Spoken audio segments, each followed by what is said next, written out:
ছোট ছেলে আজকে খাবে হচ্ছে ফ্রাইড রাইস। ওর জন্যই ফ্রাইড রাইসটা করছি। এখানে আমি গাজর আর ক্যাপসিকামটা একটু কুচাই দিয়েছি। এখন একটু সামান্য তেল দিব।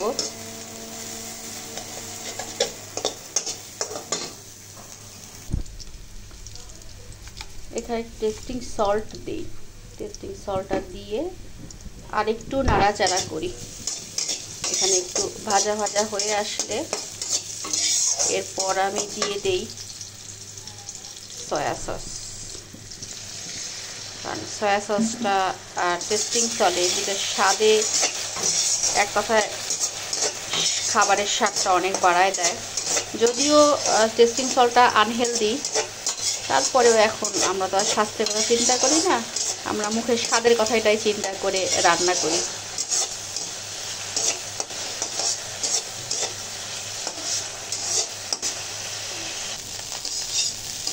ডিম ভেঙে দিয়ে আমি একদম রাইসটা দিয়ে ফেলেছি।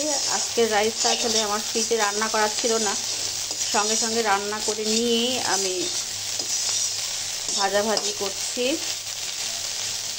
আর লাস্টে আমি এখানে দিয়ে দিব হচ্ছে চিকেন পাউডার।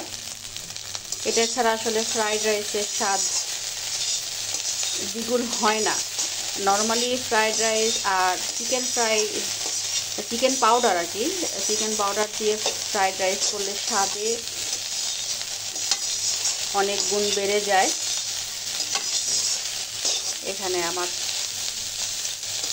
ডান। এখন আমি ছেলেকে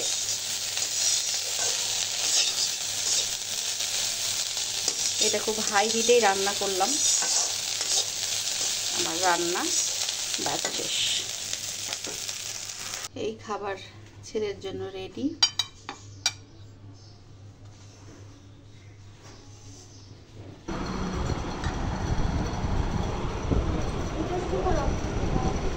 এই যে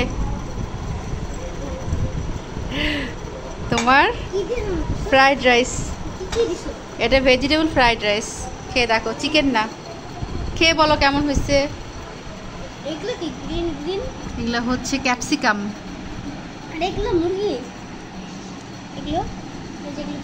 ডিম।